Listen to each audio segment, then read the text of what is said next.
मीरपुर नाम के शहर में तेजस अपनी पत्नी नीरू के साथ रहता था। पति पत्नी दोनों ही नौकरी करते थे।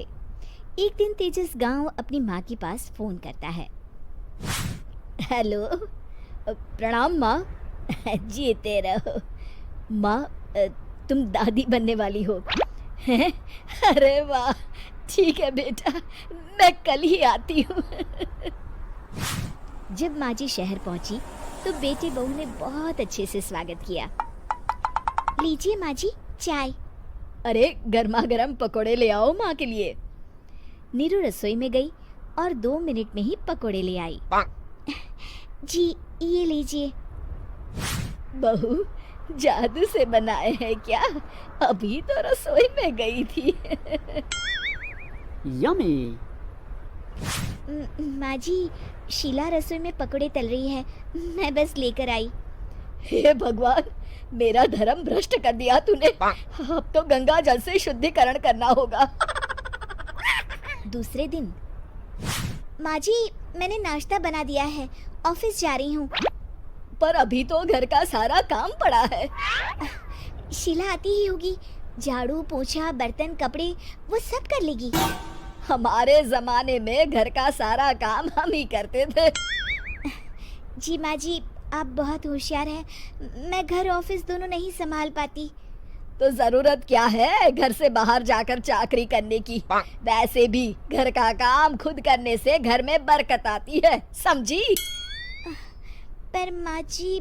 पर वर कुछ नहीं, इस महीने की पगार मिले फिर ऑफिस बंद है। हाँ।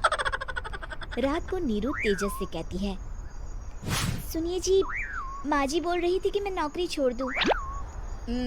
वैसे ठीक ही तो है, अभी तुम्हें आराम की जरूरत है। फिर भी आराम कहाँ, शीला को छुड़ाने के लिए बोल रही थी। तो अब 24 घंटे में इतना काम तो कर ही सकती हो। पर जॉब पसंद है मुझे, घर पर मन नहीं लगेगा। अगले दिन जब दोनों ऑफिस के लिए निकल रहे थे, मेरी तो कोई कीमत ही नहीं है इस घर में। माँ जी, आजकल महंगाई बहुत है, रहन सहन भी बदल गया है, दोनों नौकरी करते हैं तभी ठीक रहता है। अच्छा, तू कहना क्या चाहती है? मेरा बेटा तुझे बिठा के खिला नहीं सकता? तू ही इस घर का खर्च चला रही है, हैं? नहीं माँ जी, मेरा वो मतलब नहीं था। मतलब खूब समझती हूँ, ये बाल धूप में सफेद नहीं किए मैंने। हाँ। अब तो ये रोज का काम हो गया था। तेजस भी रोज की झिकझिक से परेशान हो गया था। एक दिन उसने कहा, नीरू, वैसे भी तुम्हें मैटरनिटी लीव मिलने वाली है, तो अभी से ही छुट्टी ले लो। पर क्या, मेरी सैलरी अच्छी खासी है। आखिर नीरू ने रिजाइन कर दिया। जब बच्चा हुआ तो घर में सब बहुत खुश हुए। कुछ दिनों बाद तेजस फाइल देख रहा था। क्या हुआ तेजस, कुछ परेशान लग रहे हो? हाँ, वो हमारी जितनी सेविंग्स थी वो तो हॉस्पिटल में और छठी के फंक्शन में खत्म हो गई है नीरू। और अभी वैसे मंदी चल रही है तो मैं बोल रही थी कल मुन्ना को हेपेटाइटिस का टीका लगवाना है।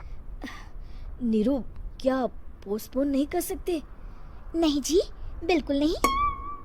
अब तेजस को समझ में आ रहा था कि उससे गलती हुई है।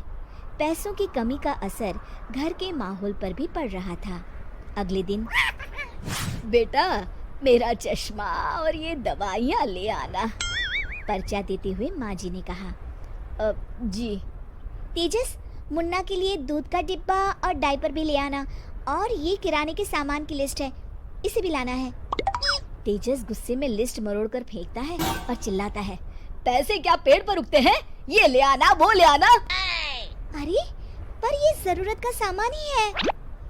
वो गुस्से में बिना कुछ कहे ऑफिस चला गया। अरे अरे लंच तो ले जाइए। नीरू दौड़कर डिब्बा पकड़ाती है। एक दिन खाना खाने के बाद, नीरू, अब तो मुन्ना कुछ बड़ा हो गया, तो अब तुम वापस ज्वाइन कर लो ना जॉब। पर इस रिसेशन में जॉब मिलना बहुत मुश्किल है। ट्राई तो करो। फिर मुन्ना? माँ जी है ना, और एक फुल टाइम मेड भी लगा लेंगे। पर माँ जी, उन्हें तो पसंद नहीं।